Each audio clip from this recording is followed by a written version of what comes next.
Welcome back to Off the Gridiron. I'm Josh. It's your boy Kush. Kush is here with me. We are talking Texans football. We made it. It's the playoffs. The Texans are still playing football. Today we're going to go over how they got here. We're going to go over the Texans schedule, recap the season, and then we will have another episode coming out previewing the big wild card weekend matchup.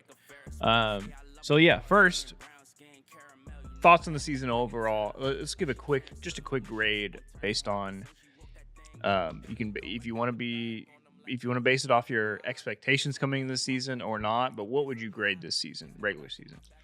I would give it a B plus, just because the way they started and everything. The fans wanting Nick Haley fired, and then even the defense in the first three games kind of, I wouldn't say struggle, but kind of gave up some plays. They started off 0-3, and then C.J. Stroud went down, and then after that we just went on a roll. Yeah, I mean, it's hard to give a 8-game winning streak to end the season, or nine game winning streak to end the season. It's hard to give that anything lower than a B plus. Yep. I think I'm at an A minus. What's funny is my expectations coming into the season. Look at the schedule. I believe I said, I think that looks like 12-5. But the adversity, like you said, to get there, especially when they were sitting 3-5, they still finish off at 12-5. It's the best season they've had in a long while. It's the best season under Miko and CJ and all that. I think A minus is fair. B plus is also fair. The defense has become. I mean, we knew the defense was good coming this year. I wasn't expecting like prime Ravens, like 2013 Broncos, like one of the best defenses of the decade so far. We're going to get into how they got here, starting with game one, long time ago, back in September against the Rams, 14-9 loss. To say it was disappointing is an understatement. I don't think people expected Nick Haley in this offense to click immediately, but 9 points against the Rams. Like, the Rams have a good defense, but like usually they're in shootouts. Yeah, the Rams are, at that time, people considered them one of the greatest offenses in the league. Yeah. They acquired Devontae Adams in the offseason, and I mean, people put Super Bowl expectations on them immediately. To hold them to 14 points on the road is, I don't think any other team has done that this season. No, I mean, that's what makes it more frustrating, is because like the defense did their job. Yeah, and the defense did do their job. It's just, and we're gonna get into these other games in a second, but with the early losses this season for the Texans, including this one, it was just disappointing how they lost the game. They were driving late, and the turnover, and that's how you lost the game. Yeah, I mean, all three of these first, I would say that it's like you break a season up into eras of the season, and these first three games were just the disappointment era. Yeah. All three games you had a chance. Was the Dari drive when you fumbled it? Yep. Yeah, and then the next game against Tampa Bay, you had a chance to hold Baker, and then he scored it through for that was like 16-yard run for the first down, and then they just marched down the field and scored. Jacksonville, you had the interception late. So yeah, with the Buccaneers game, I think the most disappointing thing about that game was the run defense. We couldn't stop the run that game. Yeah.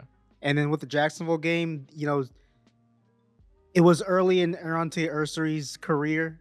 He got dominated by Josh Hines on the entire game. And then, the fumble by Nico Collins late, that was a tough one too. Yeah. It was a fumble. Yeah. That's what it was, not the interception. We're going to get into individual biggest surprise, offensive MVP, defensive MVP later. But overall, if you look at the stats and everything, there's one receiver that's continuously at the top of it here. Nico was doing his thing. He had that was pretty much his worst moment of the season. And if that happens in game 2 and then you have a great season after that, I'll take it. Yeah. But yeah, game 2, Monday Night Football. I was at the game. I was filming with my camera. I was ready to film a win. And then it just kept. There's nothing more sad than. Well, maybe that's a discussion. Like, what is more sad? A failed 2-minute drill drive to take the lead, or giving up a 2-minute drive to beat you. I think the more disappointing thing is when you're on defense and you give up a drive like that. That's what it felt like. Everybody leaving the stadium that night, it just immediately, like, they scored and then time ran out and everybody's just walking out of the stadium like, oh, yeah, man. super dejected, man. Super dejected. Awful. And then you go to Jacksonville and you lose 17-10 that game. Looking back at it, if you could have won that game, that was it. That was the difference in the division right there, game 3. And then you have a clean slate with Tennessee, a game you should have won. You know you were going to win, and you get a shutout, 26-0. Stroud does his thing. Marks runs for 69. I was actually at that game, and the first 3 quarters were, I was on the edge of my seat because the offense couldn't do anything, and then kind of like late in the third and like early fourth, they kind of took over a little bit, and Woody Marks went crazy. So, I kind of go back in my time machine, and I kind of like look at the situation, and you're like, okay, we're 0-3, and it wasn't good for the first 3 quarters. So you're kind of preparing for the possibility that you might be 0-4. Yeah. That going 0-4 there and losing to Tennessee, that might have been over. That might have been the season if that happened. Then you move on to Baltimore. Baltimore's always kind of been the monkey on our back. They didn't have Lamar. They didn't have a lot of players because of injury. You still, you're going to Baltimore. You're a little worried about it. And they did the damn thing. I think that was when Hutchinson got his first touchdown. He got 2. Noel got his first touchdown. They looked great on every. That was the team. That was like the first. The Tennessee game was a good taste of it, but the Baltimore game was the first taste of this is what this offense can be. Right. Yeah. When they're cooking on all cylinders, obviously playing a beat super up banged up Ravens team. But, yeah. What I will say about that game is I give the defense a lot of credit for stopping Derrick Henry. Yeah. Not a lot of defenses have been able to do that in his career.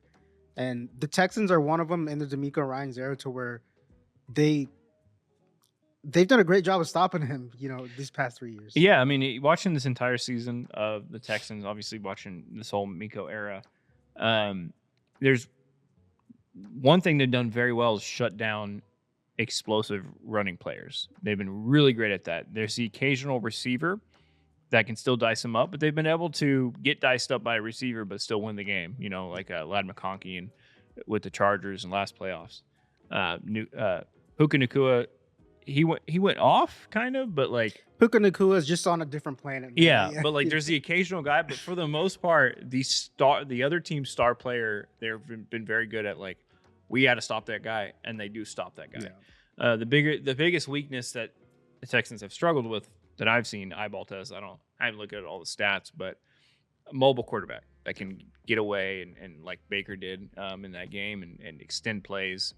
That's one thing they've struggled with, but I feel like if that's your biggest weakness, I mean, so be it. To me, that's kind of honestly every defense. Yeah, when you have a mobile quarterback that can you shut down the entire team, and then he's squirts away for the first down. It's that's why Patrick Mahomes has won so many Super Bowls so far. Then you had the bye week, and then you go to Seattle, another Monday night football game. So far, Monday night football games unfortunately have not been great.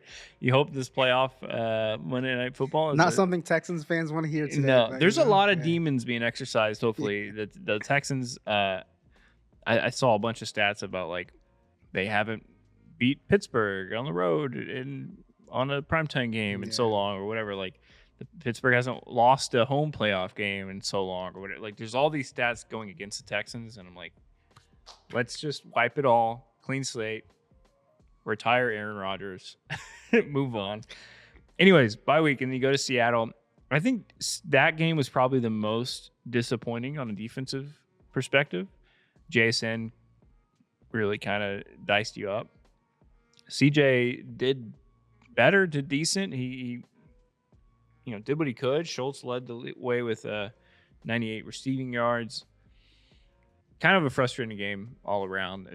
Even that game felt winnable. I mean, every Texans loss on the season was within one score. So yeah, I mean, looking back on it now, Seattle's the best team in the NFC. So yeah, looking back, it does feel a little better. Yeah, it feels a little better. But I think at that point in the season, that game being on primetime, a huge game for the Texans. Yeah, to kind of get things back on track. I thought that one was going to be a really, really hard one to win. Yeah. But they kind of were in it, throughout the whole entire game. The safety. We had a safety in that game, so... Oh, we did. We did, yeah. That's what it was, yeah. I mean, if you look at the Texans' losses, every single one has been to a playoff team outside of Tampa Bay, and they were right on the edge of being a playoff team. And you're right. The Seattle loss does feel a little better after the season goes on and they became the 1 seed. So you basically 2 of your 5 losses are to the 1 seed in each conference, the Broncos and the Seahawks. Yeah, so. And another thing I noticed, while we're going over the schedule, is they don't get blown out ever. No, every game was by 1 score. Even that Seattle game was 8 points. Technically 1 score. Then they move on, and I think the San Francisco game is where because I'm usually pretty optimistic, even when they were down, like when we were doing these pods throughout the season. I remember being like, "It's fine. Look at their schedule coming up. I fully believe they can beat a lot of these teams." And that San Francisco game was the first one where I was like, "This is the team. They beat you they hold you to under 20 points, and their offense just needs to break through for over 20 points, and that's how they beat teams." It felt like, okay, we finally have arrived at who the identity of this 2025, 2026 Texans team is. And that was a great. I mean, CJ threw for 318 yards. The offense finally looked great in that game. Yeah, it wasn't just the CJ Nico party. I think is why it really stood out to me as okay, this is the identity of this offense. He was spreading it around. Hutcherson had 69 yards. Let me see what else. Hutcherson had 69 yards. Woody ran for 62. Noel had 63 yards. Woody Marks had 49 receiving yards. Braxton Berrios had 5 receptions for 38 yards. It was a total of 30 receptions, 30 completions. And 1, 2, 3, 4, 5, 6, 7, 8, 9, 10 different receivers caught a pass. So that was to me oh, this is who they are. This is the Texans team, and I think that's the Texans team we saw the rest of the season. Outside of obviously CJ going down in the next game, we'll get into that now. The Denver Broncos game, that's going to be an interesting example. I might rewatch that game soon if things go well this week. Yeah. But they found that identity, and I think outside of that Broncos game, CJ went down. You lost by a field goal. I think if CJ's in that game, they win. That identity is what carried them through the next 9 games winning streak. Yeah, the Broncos game is a funny turning point for the season to me because when CJ Stroud was out there, he was not really dicing up the defense, but it looked better. At that point in the season, the Broncos defense blitz wise, they were just getting sacks on everybody. Mm-hmm. And I thought the Texans in that game did a pretty good job of, not letting that happen. And then CJ Stroud goes down. The offense is starting to click. He goes down. We eventually lose that game, but 18-15 game with 2 of the best defenses in the league. It's really a flip of the coin. Yeah, I bet you. Obviously, I think if CJ's in that game, they win that game. It might just be a flip of the other way by one field goal. But I think if they played that game, if this year's Texans and Broncos played like a 5-game like baseball style series, it would go 5 games every time. I think they're so similar. It's so well built defensively that it's just going to be a slugfest either way. But yeah, and I think that game, like you said, was a big turning point in the season. They take that and then they immediately we can just rattle through these. I mean, everybody, these are they're more recent too. They're wins. Everybody loves them. These are a lot easier to talk about. Jacksonville. We get to talk about the wins now, guys. Yeah, we can talk about. There's no more losses. The rest of the schedule to talk about. Big comeback against Jacksonville. Davis Mills puts on the afterburners and squirts to that corner for that big touchdown, and then you have Rankins with the craziest interception fumble recovery ever. Just Trevor Lawrence just puts it in his lap, and he's like, okay, and he runs it in. Great game. I mean, that's the real turning point in the season because you lose that game, you go to 3-6.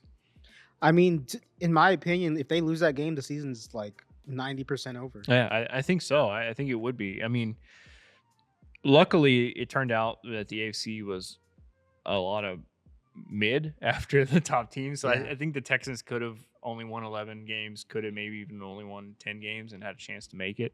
But that really was the turning point. You take that game, you go to Tennessee. That one was that should have been a better win than 16-13, but it's a win's a win. I don't even want to look at it. I don't even want to talk about it. Buffalo, you just beat the shit out of Josh Allen. I think the Buffalo game is kind of where the entire country started paying attention to us. I think so. When you get 8 sacks after the way that you dominated Allen. Josh Allen on national TV, and I think Texans fans inside Houston kind of have seen this defense all year and understand how great it's been all year. Yeah. But I think after the Buffalo game, I think that's when the entire country started to realize hey, this is like an all-time defense. Yeah. That was it was a Thursday night game. I knew it was prime time. Yeah. And then you go to Indianapolis. I think that was right when, Danny Jones played that game, right? He played on one hobbled leg. Yeah. And 2016, that game, beat the divisional opponent. I think that pretty much, because he got hurt the next game, right? That was pretty much the end of the Colts season after that. Same thing with the Chiefs. You go to Kansas City, big game, incredible turnovers, incredible interceptions. You made Patrick Mahomes look human. You made the Patrick Mahomes Travis Kelce connection look over. You basically just shut the door on their season. The Kansas City game was kind of, and I'm pretty sure I'm speaking to all Texans fans when I say this. We were all nervous about this game. Yeah. To me, looking back on it now, we can kind of say Kansas City was sucked or was on the way out. On the come down, on the way out. But like I said, I'm speaking to every Texans fans when I say this. Everybody was nervous about that game just because of the history and everything surrounding it. Same thing with the Baltimore game. You have a few of those games this year where we're Houstonians. We're used to heartbreak. We're just heartbreak is part of our sports fan. Part of our DNA. So many opportunities where you're we should win this game, and we don't. Which is why we're all nervous every playoffs. It doesn't matter how the seeding is. It doesn't matter how the Astros in 2019 were the best team on the planet. It should have been an easy win in the World Series. They didn't win. So now it doesn't matter. I don't care if my team went undefeated. I don't care if the Texans went undefeated in the regular season. If they're going to play a team that I'm going to be nervous. And that's just part of it. But they did the thing. They shut the door on the Chiefs. They come back home for 2 what should be winnable games. You did the thing against the Cardinals. That was pretty open and shut from the very beginning. You got your first and only 100 rushing yard game from a running back all season, which is crazy. That is the most crazy stat of the season. I feel like we don't talk about that enough. And it's from Gerard Jordan. Was he on the practice squad to start the season? They elevated him from the practice squad that week. That week? Okay. Yeah. I mean, he's probably third, fourth on the depth chart Yeah. going into the year. I mean, you have Joe Mixon, you have Nick Chubb, you have Woody Marks, you have Gerard Jordan. You I got believe Damian Woody Pierce in Marks there. was out that game. Yes, yeah, Woody Marks Yeah. is out the game, so it came down to Gerard Jordan, and he came through. He delivered. had 101 yards, just right over the threshold. I wonder, there's got to be a stat of like modern teams that have only had one or less 100 rushing yard game, and with a 12-5 record. That's got to be It's got to be crazy. Then you have the game against the Raiders, which similar to that Tennessee game earlier in the season. I don't want to talk about it. Yeah, they got the win. I mean, the Raiders game was it was a weird game just because the defense did not cover Ashton Genty for a lot of the games. So. Yeah. It was just a weird Ashton game. Genty, similar to the Cardinals game, you also had Brock Bowers. Yeah, the tight end, the scrappy white tight end that diced you up. Like that seems to be another one of their kryptonite. Just that dude running around. Just Brock Bowers and Trey McBride. Apparently, I'm glad we're not facing either of them in the playoffs because damn. And Stingley's first pick six of his career. Oh yeah, and when that happened, I was like, "There's no way that's his first." I was like, "That's not a real stat," but it was a real stat. Then you have the Chargers game, big. I think showing that they can win, they can beat a big team in the playoff. That was the biggest test for me going into the playoffs. Like, okay, and unfortunately, I think this team is good enough to win a Super Bowl. Unfortunately, I think every win on the way there is going to be by 3 to 7 points. It's going to be a nail biter, and we're going to be shitting bricks the entire game. I mean, we're used to this. So. Yeah, that's just the type of football they are. I was saying it like when they beat the Raiders and they beat the Chargers, it's like no matter the opponent, they're going to play them. It's going to go the same direction. It's going to be a 20-something to a teen like score. They play up to their opponent. They play down their opponent, unfortunately, a little bit. And then they finish off the season with the Colts coming into town. You have CJ sitting pretty much the entire second half. Looked a little squirrely at moments, but it kind of happens when you have a lot of stars sitting. But I'm glad they got the win. I'm glad Tommy Togiai. He got his moment. It's Tommy, right? Tommy Togiai. I was thinking something different. Tommy Togiai got his touchdown, even though CJ Good for him. denied him at first. I was going crazy. I was at a family get together. We were all watching it on the screen, and most of my family doesn't give a shit about football. And I was like, "Look at that big boy run!" And they're all like, "Calm down." I'm like, "This is great for him. This is everything. This is for Tommy." Incredible year. Best Texans record since 2019. 2012. I'm gonna look it up. I think first 12-win season since 2012. Since you're right, 2012, 12-4. The Gary Kubiak Texans 12-4, and they lost in the divisional round. No, that year they lost. In the divisional round. Against the Patriots. Yeah. So I mean, essentially second best record in franchise history. Yeah. Which doesn't feel like it. It doesn't feel like that dominant of a team. It does kind of now, but it didn't feel like that 4 or 5 weeks ago. But second best record in franchise history. Hopefully, a lot more. I think this team has a lot more national respect than they've ever had, really, since that era. I think this is, I kind of want to go into that a little bit because I feel like after the Bills game, like every time, ESPN or whoever picks the games, it's a majority of Texans, and like we are not used to that. No, I'm not used to it at all. Like it's crazy to see all these podcasts, all these shows to talk about the Texans and how it's the most love we've ever gotten on a I know it's kind of making me nervous. It's like I want to go back to just give me the Saturday at 3:00 slot. Too much pressure. But yeah, we're gonna get into our season awards. We're gonna get into more of that. A little bit of the Steelers game. First, let's hear for our sponsor, Underdog. Football season is now coming to an end. Got the playoffs coming up.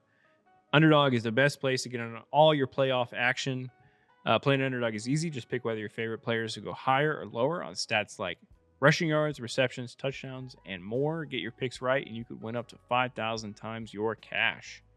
Coming up Monday night, Steelers Texans. We got to get our picks in for that. What are you thinking? I am going to go Nico Collins. So why? I'm going Nico Collins. I got to pick mine. What are you going? Just yards? I'm going yards. You're going higher on his yards. It's Yeah. 71.5. I was going to go higher on his targets because it's the playoffs. Like Nico's going to get targeted. That's fine. I'm going to go Aaron Rodgers lower. I'm going to go Aaron Rodgers lower 1.5 passing TDs. I think that's an interesting one. I think if they score, I think they're going to score max 2 touchdowns because it's going to be one of those games. It's the Texans. And I think one of them will be rushing. I think Kenneth Gainwell is my biggest worry about this game. Yeah. I really like him. And he's my biggest, watch out for him. The only way I see him getting, knock on all the wood, I'm not trying to talk too much shit, but the only way I see him getting multiple touchdowns are a little dump pass to Kenneth Gainwell or screen pass or something, and he runs it. So yeah, I'm picking lower 1.5 passing touchdowns for Aaron Rodgers. But those are our picks. Monday Night Football. Take it away, Josh, with more information from Underdog. Underdog, make picks, win money. Must be 18 plus, 19 plus in Alabama and Nebraska, 19 plus in Colorado for some games, 21 plus in Arizona, Massachusetts, and Virginia, and present in a state where Underdog Fantasy operates. Terms apply. See assets.underdogfantasy.com/web/play and get terms _DFS_.html for details. Offer not valid in Maryland, Michigan, New Jersey, New York, Ohio, and Pennsylvania. Concerned with your play? Call 1-800-GAMBLER or visit www.ncpgambling.org.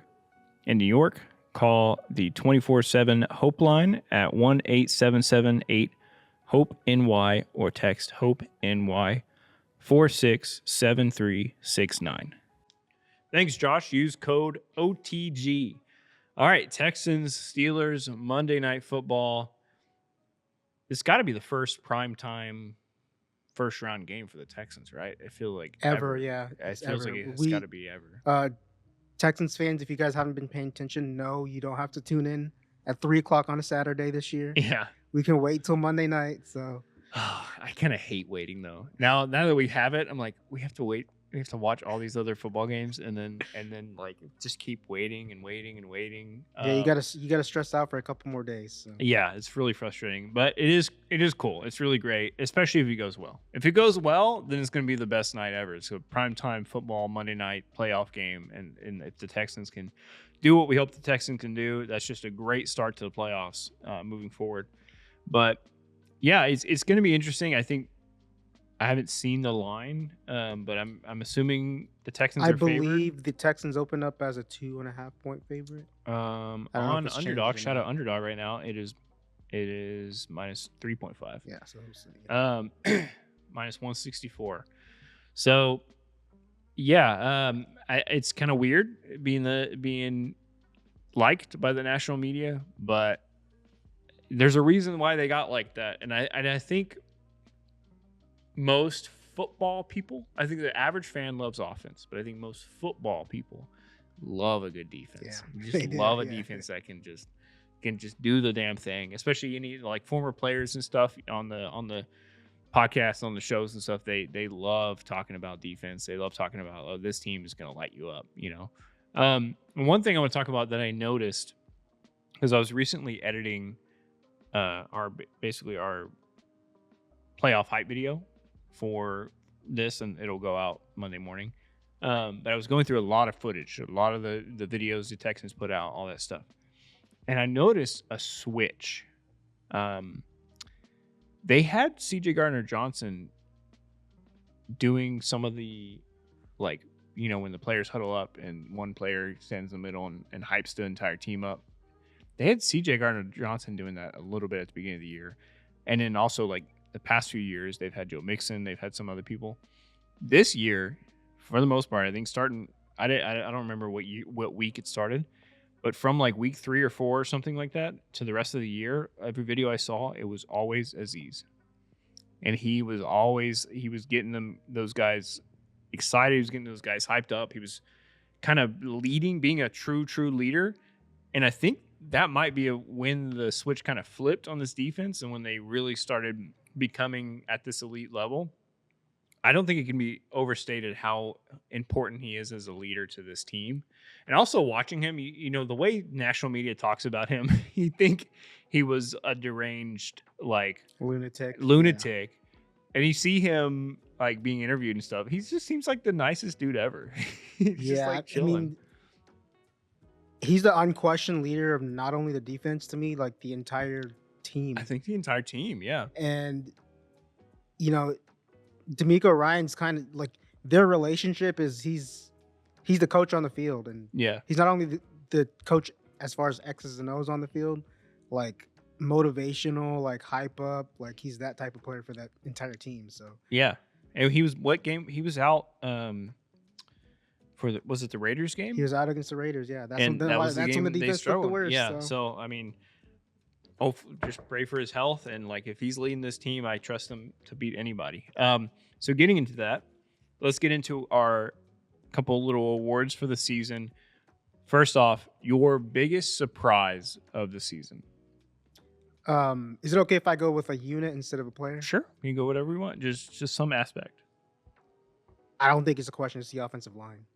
Oh, okay. I love that. Yeah, I mean, they were getting big talk shit on at the beginning of the year, and I think not even just the beginning of the year, like, and it's not even just by the fans.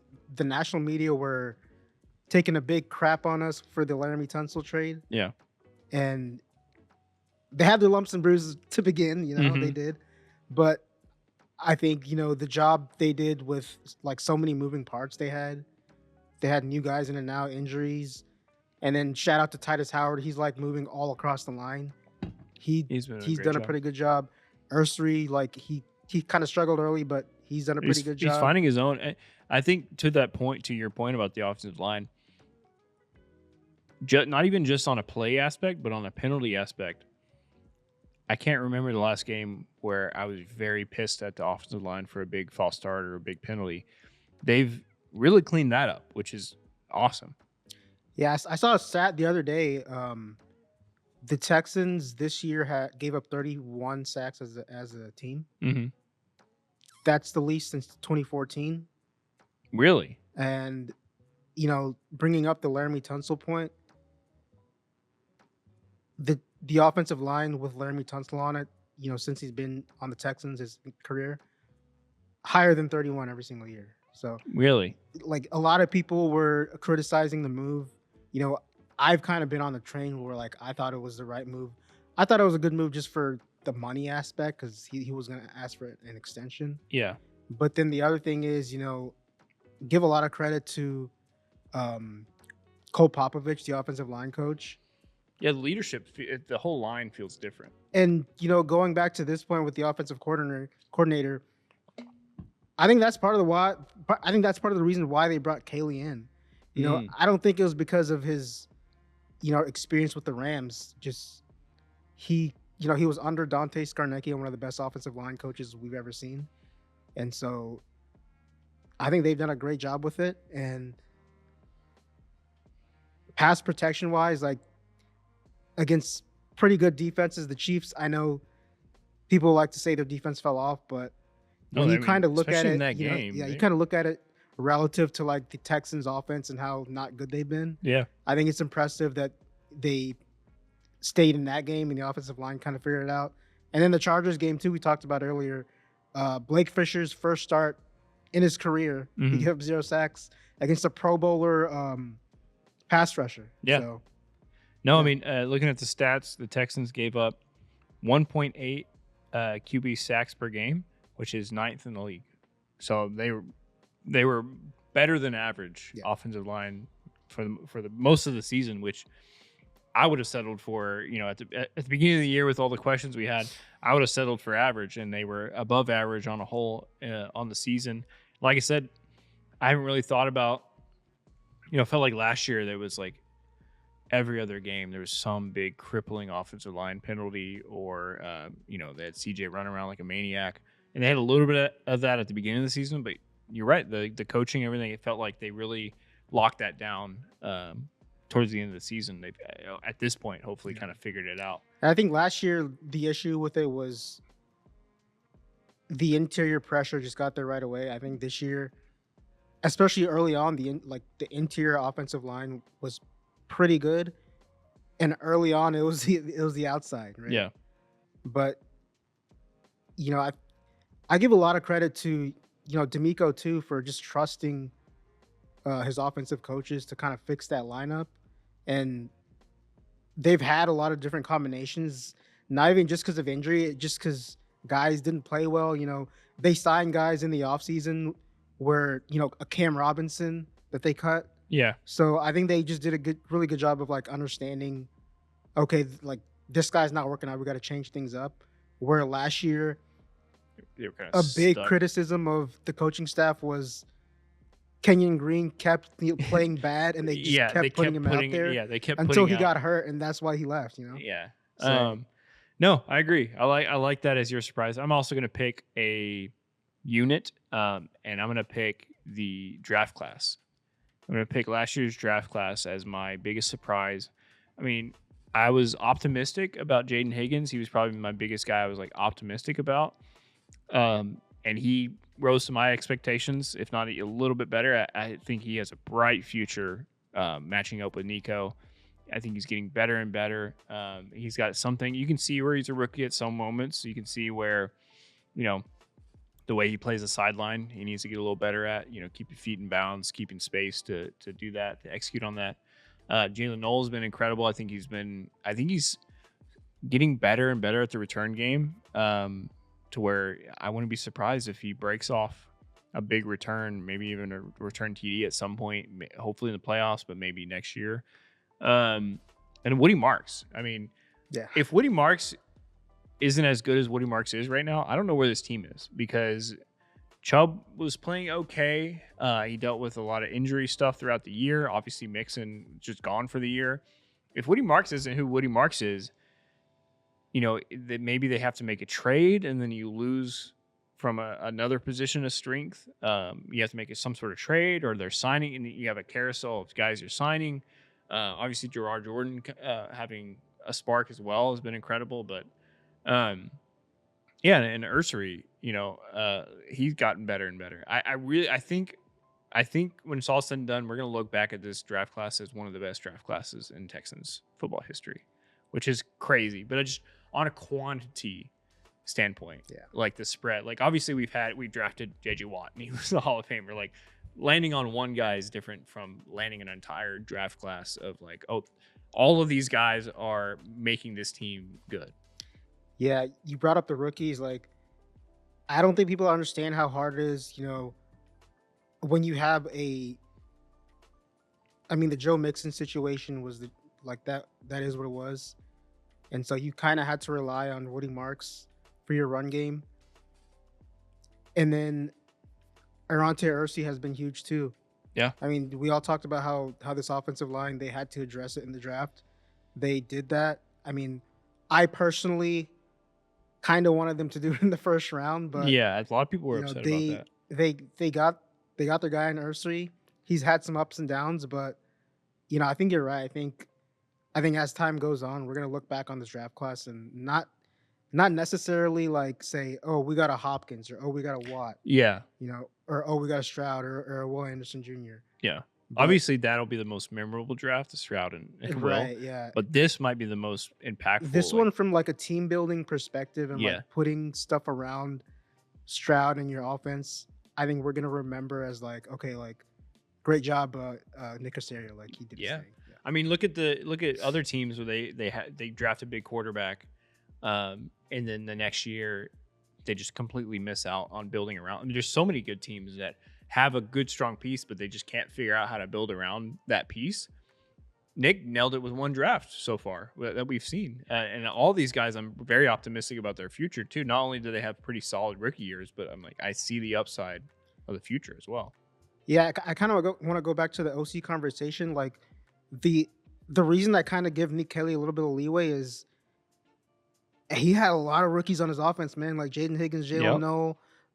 What you're relying on Woody Marks, Aaron Taylor, so like he's got to like get all these guys up to speed, and it was rough in the beginning, but you know I think these are all players that to get four potential guys in one draft where you can literally build your entire future on as an offense is Incredible. I don't know who else. I mean, the only other team, not offensively, but like defensively, that did a great job, in the mid rounds, those Seattle Seahawks teams. Yeah. Yeah. Seattle and, the Panthers did a pretty good job building around Bryce as well. But yeah. All right, let's get into our offensive MVP of the season. These will have to be a single player. You have to narrow it down. You can go first. Who do you think? I mean, the obvious answer is number 12, Nico Collins, 1,000-yard receiver. I feel like he's the most underpaid, like top 5 receiver in the league. For sure. Probably. Yeah. And, like we talked about with the surprise,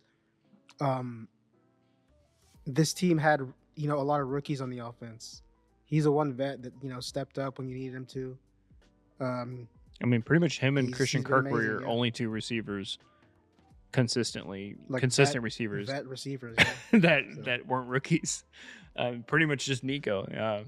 I like that. I love to try and be cute and pick somebody else, but I tried not to think too hard about this. No, it's Nico. I mean, you could argue for CJ kind of. You could argue for Woody Marks, but it's Nico. He's the consistent guy. He's the clear guy that was like who he could be on any team and probably be a Pro Bowler. Like he's the clear elite talent on this offense, and he just continuously proves that every week in and week out.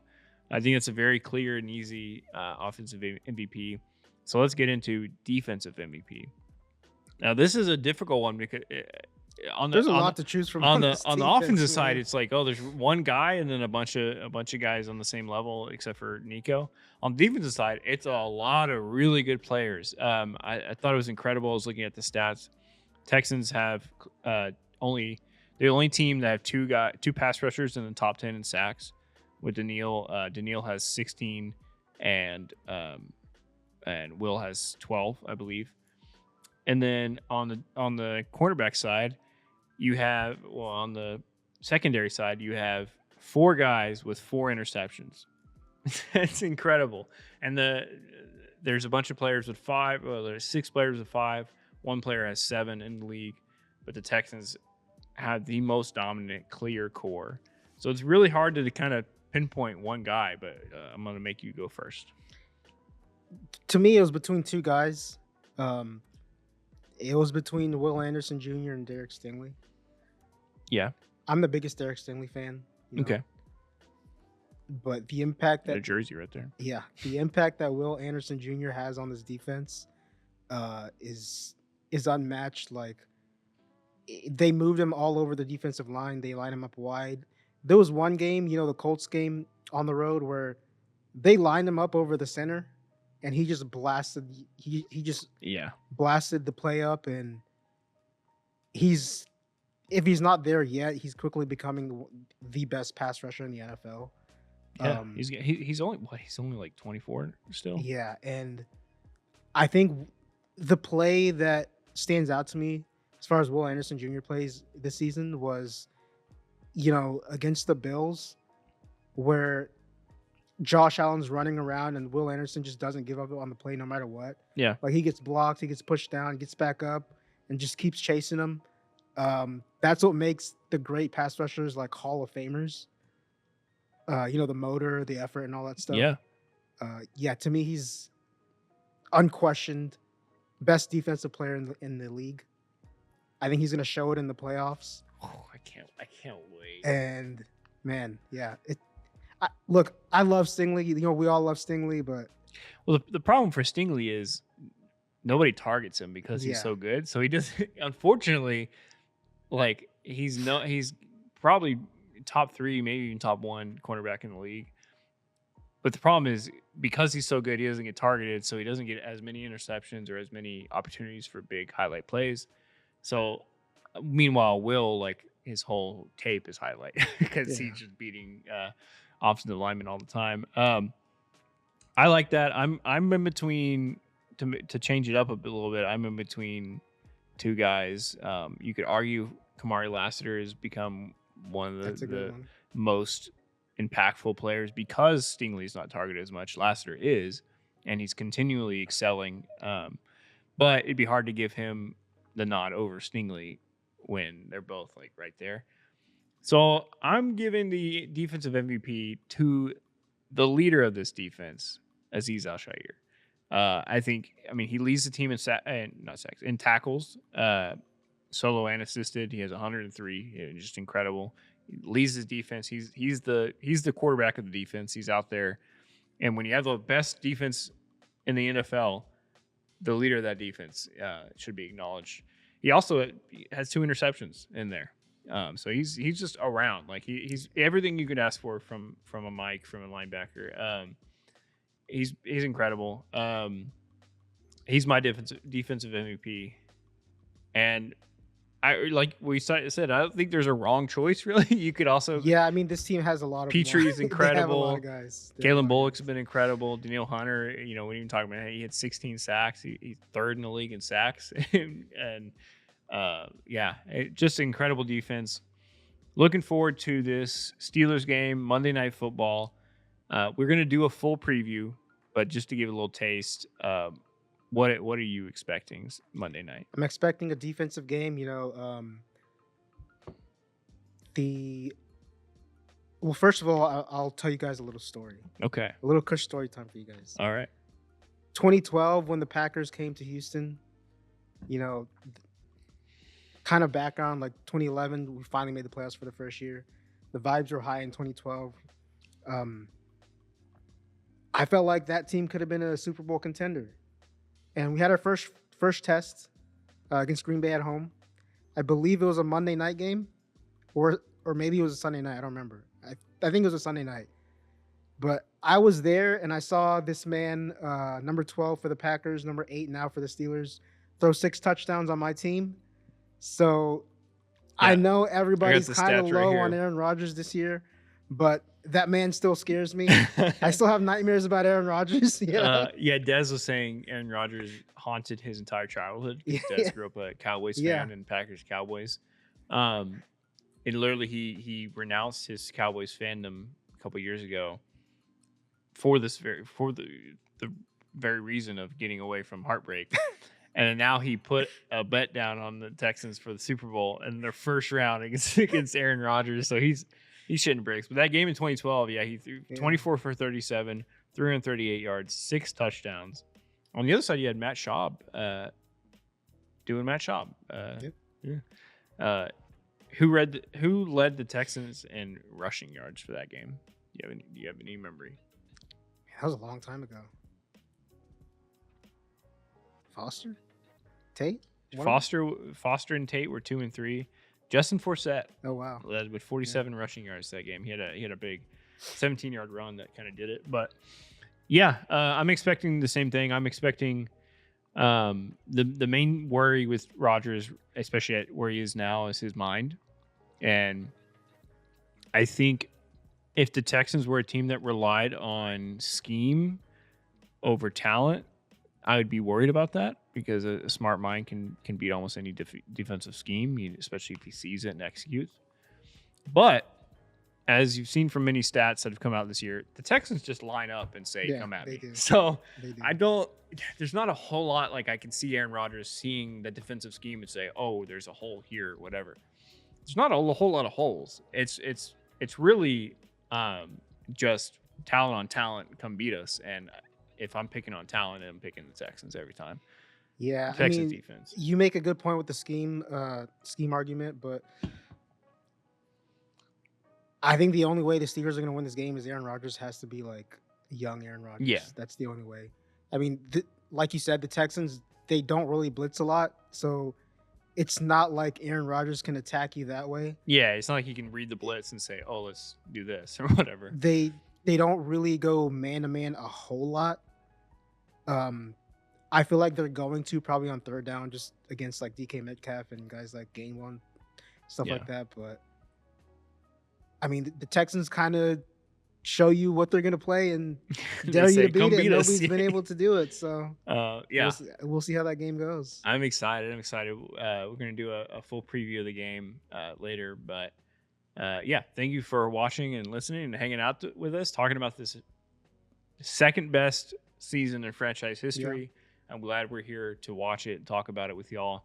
Leave your comments, your favorite moments from the season. Leave your biggest surprise of the season, your offensive and defensive MVP. Let us know what you think. But yeah, we will see you. We are going to be doing a live stream for the Monday night game right here from the studio. A bunch of us will be here hanging out, watching the game with y'all. Feel free to stop by on right here on YouTube and watch it with us. But yeah, we will see you then. Thank you for watching and listening to Off the Gridiron. Peace. Back in my bag and I ain't gotta brag, I do this shit for real. When we was down and we had nothing, we had to share a meal. We put the shit in overdrive with no steering wheel. Shorty throw that thing back.